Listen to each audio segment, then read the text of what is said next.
এত ক্রস খেলো না।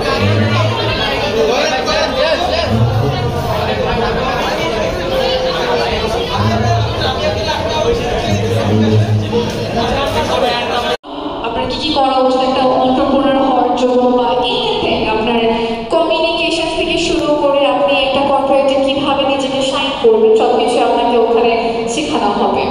একদিন আসবো আমরা এই স্কিল আপ একাডেমি নিয়েও একদিন আমাদের এখানে কোর্স আমরা একটা ওয়ার্কশপ করবো ইনশাআল্লাহ, এখানে আমরা কথা বলবো কর্তৃপক্ষের সাথে।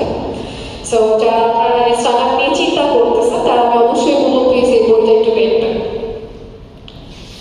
ওকে, আমি এক্সটার্নাল অ্যাফেয়ার্স যে ডিপার্টমেন্ট আছে আমি তাদেরকে মানে আসলে ধন্যবাদ দিলে খুব কম হয়ে যাবে, বিকজ এত সাপোর্ট আমাকে